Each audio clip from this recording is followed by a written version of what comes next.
Christ alone, my hope is found. He is my light, my strength, my song. Bonjour frères et sœurs, nous sommes de retour dans la seconde épître aux Corinthiens.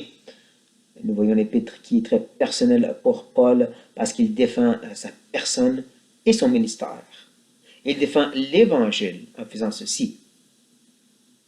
Maintenant, nous avons vu que même si nous sommes toujours que dans le premier chapitre, Paul est déjà en train de nous montrer son expertise dans la défense, l'argumentation, la rhétorique, comme on appelle ça. Parce que déjà dans ce premier chapitre, où il ne fait que discuter sur certains aspects, il est déjà en train de mener une pré-défense, une pré-attaque contre les faux enseignants. Il cherche déjà à réparer les ponts entre les Corinthiens et son équipe à Paul. Nous l'avons vu utiliser l'idée de la souffrance ou les épreuves pour accomplir ceci. Dans la première section, les quelques premiers versets, il a parlé comment la souffrance est utile pour justement nous permettre d'aider les autres, donc bâtir des liens avec les frères et sœurs. Il a pris ceci pour dire, comme moi j'ai souffert, deuxième section maintenant, mais que certains m'ont soutenu par vos prières. Et que d'autres, donc, pourraient aussi bénéficier de voir Dieu à l'œuvre dans ma vie en priant pour moi. Donc, rebâtissons les liens. Vous voyez, c'est subtil, mais c'est incroyable. Voilà, aussi, comme je dis, a commencé à se défendre. Et je ne suis pas un profiteur. Je suis pas en train de pécher contre vous. Tout ce que j'ai fait auprès de vous, c'était sincère et dans la pureté. Il va continuer justement à défendre ces accusations des faux enseignants dans la section que nous sommes présentement, la dernière des sections. Le chapitre 1 se termine avec Paul qui parle d'un certain voyage qu'il avait promis dans la première épître. Un voyage qui semble qu'il n'a pas eu lieu. Et que donc les faux enseignants ont pu profiter et dire, voyez Paul, il n'est pas fiable. Il fait des faux paroles, tout ce qu'il dit c'est faux, c'est un faux enseignant, écoutez-les plus, puis là on ajoute. On va voir aussi que Paul va prendre aussi le temps d'ajouter dans sa défense. Et ça va être extraordinaire, vraiment. Des coups de plume merveilleux, mais on va revenir là en temps et lieu. Pour tout de suite, on veut juste réfléchir justement à l'importance que, en tant que prédicateur de l'Évangile, que nous sommes tous, c'est pas juste ce qu'on dit qui est important, mais comment qu'on vit. Pensez justement aux caractéristiques que Dieu a données pour les pasteurs, les dirigeants, si vous voulez. Ben, c'est pas juste être bon pour prêcher et de savoir la vérité, mais c'est aussi comment ils vivent, leur caractère, l'exemple qu'ils donnent. Ressemble-t-il à Christ? Nous savons aussi que lorsque la Bible parle des faux enseignants, des gens à qui on doit faire attention, c'est pas juste ce qu'ils enseignent, donc même c'est très important, c'est aussi comment qu'ils vivent. Est-ce selon la chair ou selon l'esprit? C'est ça que Jude et Pierre discutent dans 2 Pierre chapitre 2. J'ai des petites vidéos justement sur ça sur mon site, c'est ça qui sont anglophones, désolé. Mais c'est tout aussi important la vie que l'enseignement. Et c'est pour ça que Paul est en train de mêler les deux ensemble. Il défend sa personne et contre les accusations parce qu'il reconnaît qui je suis, si c'est détruit, ce que je dis ne sera pas écouté. En d'autres mots, comme je dis, il cherche à réparer ce pont pour lui permettre d'arriver et de ramener la vérité à Corinthe. C'est pour ça qu'on doit comprendre justement la section que nous sommes présentement et même l'épître au complet, c'est Paul qui répare les ponts. Maintenant, avant de se rendre à cette dernière section, on va lire c'est quoi la promesse que Paul avait donnée. Quel est ce voyage qu'il voulait faire auprès de Corinthe? Et on le trouve dans 1 Corinthiens chapitre 16. Et on commence au verset 5. J'irai chez vous quand j'aurai traversé la Macédoine, car je traversai la Macédoine. Peut-être séjournerai-je auprès de vous, ou même y passerai-je l'hiver, afin que vous m'accompagniez là où je me rendrai. Je ne veux pas cette fois vous voir en passant, mais j'espère demeurer quelque temps auprès de vous, si le Seigneur le permet. Gardez note, si le Seigneur le permet, c'est très important. Il dit qu'il y a des peut-être et il voudrait, mais c'est Dieu qui décide ultimement. Il parle aussi qu'il ne veut pas juste faire un détour pour un moment, mais il veut demeurer chez eux. Tout ça, c'est bon de garder en tête lorsqu'on arrive à cette fameuse discussion sur ce voyage qui n'a pas eu lieu. Cette visite que Paul n'a pas faite. Et on commence avec le verset 15.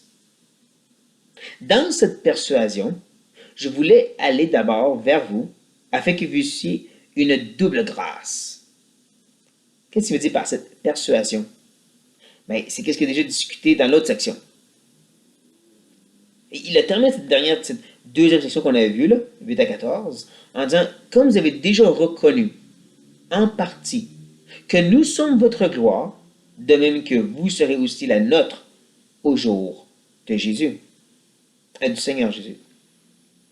En d'autres mots, moi et mon équipe, on va être heureux de vous présenter l'Église de Corinthe au Seigneur Jésus à ce moment de jugement, de dire, regarde la belle Église que tu nous as permis de construire, Seigneur Jésus. Comme je suis certain que présentement, vous vous réjouissez qu'on en fait partie de votre vie.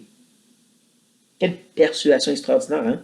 Comme moi, je me réjouis de l'œuvre que Dieu fait dans votre vie, je suis sûr que vous vous réjouissez de l'œuvre que Dieu fait dans notre vie, moi et mon équipe. C'est sur ça qu'il se base, lorsqu'il dit justement, c'est dans cette persuasion-là. C'est dans cette certitude-là qu'il voulait pouvoir aller venir les voir. Parce que moi, je me réjouis de l'œuvre que Dieu fait dans votre Église. Rappelez-vous, il parle de Corinthe. Et je sais que vous vous réjouissez de l'œuvre que Dieu fait à travers nous et mon équipe. Il dit qu'il voulait venir, mais pas pour lui-même, pour amener une double grâce. Il voulait vraiment les bénir abondamment. Pas d'essayer de trouver c'est quoi cette double grâce. C'est pas ça le point. C'est juste pour dire que Paul voulait venir pour les bénir, eux. Encore leur montrant, je suis là pour vous. Je veux rien de vous. Je viens pour vous donner. Et c'est là qu'il continue et qu'il finalement il arrive à ce fameux problème au verset 16. Je voulais passer chez vous pour me rendre en Macédoine, puis revenir de Macédoine chez vous, et vous m'auriez fait accompagner en Judée. À ceci, on peut ajouter que ce qu'on a vu avec 1 Corinthiens 16. Il ne parlait pas juste d'aller-retour, puis ensuite s'en aller à Jérusalem ou en Judée. Il parlait vraiment de passer un temps avec eux pour ensuite aller à Judée. Là, pour vous aider un peu à vous situer je n'ai pas de map ici nécessairement, mais si on se dit que la Macédoine, c'est plus dans le nord, et que l'Achaïe, où est-ce qu'il y a Corinthe, c'est plus dans le sud-est, et ensuite tu continues vers l'est pour aller à Judée ou Jérusalem. Donc, il voulait aller vers le nord, à Macédoine, redescendre, passer du temps avec eux, puis ensuite terminer pour aller à Judée avec cette collecte qu'il va mentionner plus tard dans l'Épître. Cet argent, c'est bien fait pour bénir ceux qui étaient dans la pauvreté à cause d'une grande famine. Il dit, ceci n'a pas lieu. Mais là, il commence à se défendre, verset 17. Est-ce que, en voulant cela, j'ai donc usé de légèreté, ou bien mes résolutions sont-elles des résolutions selon la chair, dans ce qui est en moi le oui et le non? Vous allez voir que Paul est tranquillement en train de construire quelque chose de beaucoup plus grand et massif que le petit pont qui était là avant. Vous allez comprendre ce que je veux dire. Mais, prenez note, est-ce qu'en ayant ce désir-là, hein, est-ce que c'était quelque chose de léger? C'est quelque chose qui n'était pas important pour lui? Absolument pas. C'est ça la réponse, c'est bien sûr que non. Et le fait qu'il parle de résolution, ben, ça peut connecter à ce qui vient avant parce que dans le verset 16,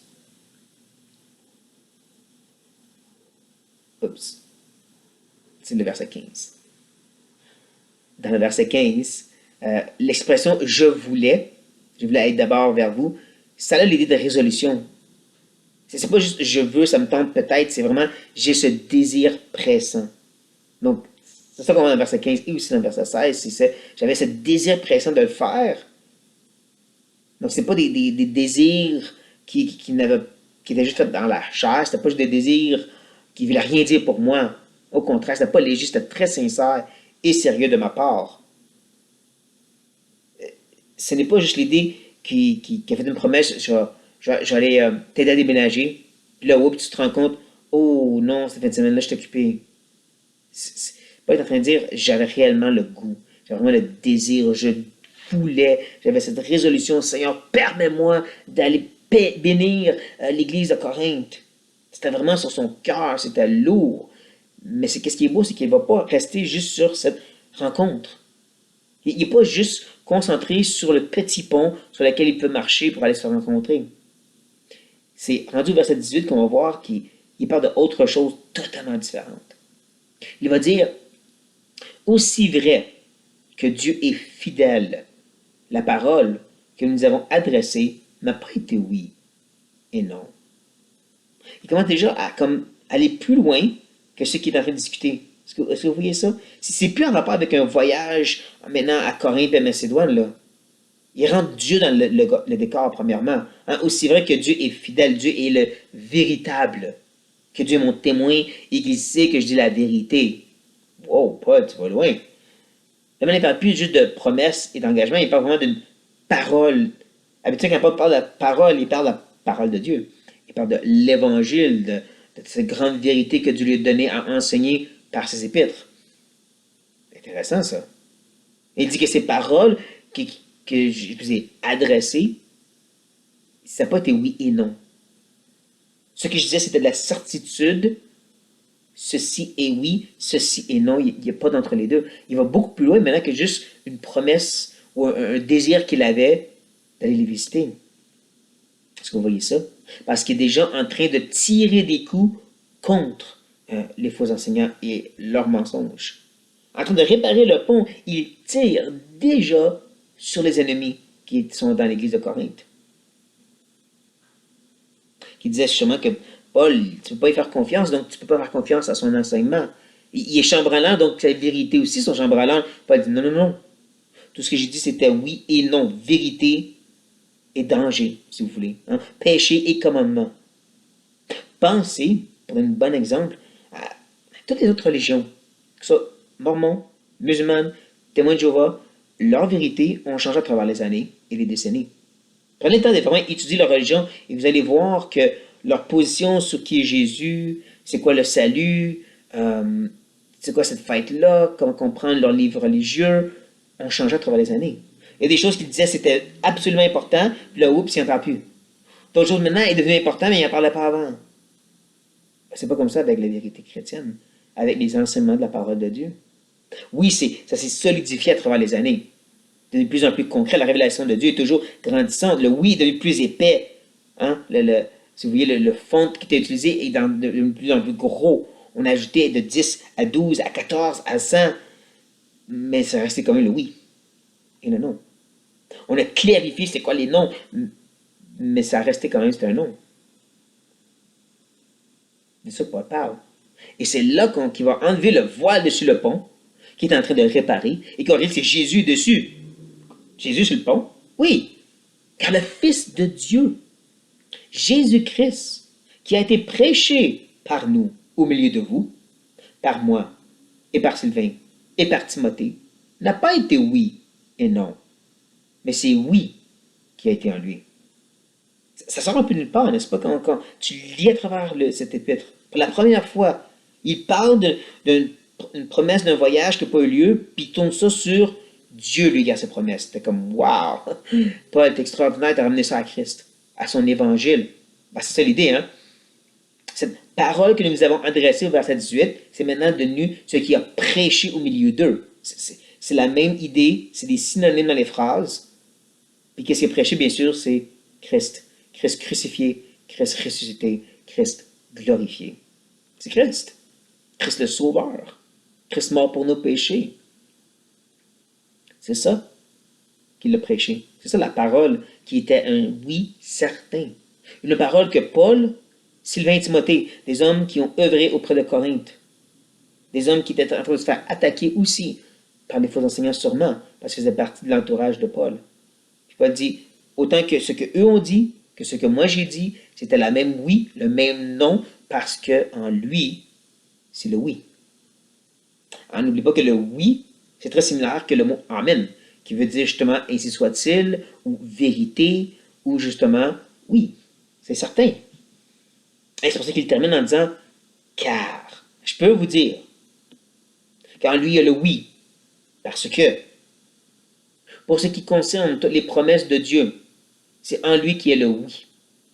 C'est pourquoi encore l'Amen par lui est prononcé par nous à la gloire de Dieu. Alors ça peut sembler un peu compliqué. Surtout que de nos jours, on a plein de gens qui partagent des promesses que Dieu leur a données, des promesses dans des vidéos, des promesses que même ont reçues. Et je ne suis pas de ceux qui disent que c'est impossible que Dieu parle aux gens de nos jours, mais il faut comprendre que ces promesses, ces paroles, sont subjectives. La seule parole et les seules promesses qui sont absolument, indéniablement certaines, c'est celles que Dieu a écrites. Ce que Dieu a donné, préservé à travers les décennies et les milléniums. Ça, c'est des promesses certaines. Des promesses comme si tu crois que Jésus, le Fils de Dieu, qu'il est mort pour tes péchés, tu seras sauvé. Si tu crois que Dieu l'a ressuscité des morts, tu seras sauvé. Que Dieu va mettre son esprit en toi pour te sceller. Il va te préserver dans sa main jusqu'au jour du salut. Il va te garder et te rentrer dans la gloire. Il va te faire rentrer dans sa nouvelle Jérusalem pour être avec lui pour toujours. Il va revenir nous chercher. Il va rétablir toutes choses. C'est des promesses qu'ils sont certains. Et ne manquez pas encore. C'est en lui qui est le oui, parce que c'est lui l'amen. C'est lui l'amen, le véritable. C'est le véritable qui est prononcé à la gloire de Dieu. En d'autres mots, ce que je vous ai dit sur Christ, les promesses et l'évangile de Dieu le Père, c'est des amen, c'est des oui, c'est des certains. N'écoutez pas ces faux enseignants qui essaient de corrompre ces choses. Donc Paul a parti de « je défends ma personne et mes supposées fausses promesses », puis je vous amène à la vraie promesse qui se trouve en Dieu que je vous ai déjà proclamée. C'est intéressant parce que lorsqu'on cherche une application ici, il serait nocif d'essayer de trouver une application autre que ce que nous voyons. En d'autres mots, oui, Paul est en train de parler de ses promesses. Il a gardé, est-ce qu'il ne l'a pas gardé? Il est en train d'utiliser sur une situation personnelle dans sa vie. Mais ceci ne veut pas dire que l'application ici, c'est garde ta promesse. Si tu fais un oui, que ce soit un oui. Si tu fais un non, soit un non. Garde tes promesses, garde tes engagements. Ce n'est pas ça le but. Parce que Paul, ultimement, prend ça et l'amène à Christ, à la parole de Dieu, à l'Évangile, à ses promesses écrites, révélées et certaines. C'est un rappel pour nous que peu importe nos circonstances, on ramène ça à Christ. Qu'on reconnaît aussi qu'en tant qu'ambassadeur, comme Paul, on est appelé donc à se défendre en défendant l'Évangile, en ramenant ça à Christ, en ramenant ça aux promesses et à la parole de Dieu. Nous sommes ses réflecteurs, nous sommes ses ambassadeurs, nous sommes ses représentants. Et donc, ultimement, tout ce qui se passe dans la vie revient à lui. Et donc, c'est sur lui, et c'est seulement lui qu'on cherche à proclamer et à défendre et à partager aux autres. Pour moi, c'est un bon rappel de ceci, que Paul prend cette situation-là et la ramène vers Christ. Nous devons faire la même chose. Sur ça, prions. Père éternel, merci pour Jésus-Christ. Merci d'avoir mis ton Fils sur cette terre, qu'il a marché parmi nous, qu'il a été rejeté des hommes et même de ta part, pour que nous soyons acceptés et aimés, que nous soyons aussi ressuscités avec lui et glorifiés très bientôt. Toutes des promesses que toi tu as faites, oh Dieu, et qu'on ne mérite rien, qu'on ne réussit jamais à accomplir par nous-mêmes, dont tu le donnes librement en Christ, dans ta grand amour infini, illimité. Merci au Père. Merci pour ta bonne parole, qui nous montre à quel point c'est toujours à propos de Christ, toujours à propos de l'Évangile, à propos de ton Fils, magnifié, exalté et glorifié. Aide-nous à toujours amener ça vers lui, à ne pas penser à notre propre défense, notre propre justice, nos droits, mais de revenir à Christ, qui a rejeté tous ses droits, qui a même mis de côté sa gloire en revêtant l'humanité et qui s'est humilié pour nous sauver. Oui, Seigneur, apprends-nous à nous oublier et de ramener ça toujours vers toi. On prie ceci par le merveilleux nom de Jésus-Christ. Amen. Et sur ce, frères et sœurs, je mentionnerai, comme certains frères m'ont dit, si vous appréciez ces vidéos, ben, vous souscrire à ce channel YouTube, marquer des commentaires, vous êtes libre dans le désaccord, et ouais, n'oubliez pas de faire le thumbs up, ou si vous êtes en désaccord, le thumbs down. Mais sur ça, soyez bénis, les amis. The solid ground, firm through the fiercest drought and storm.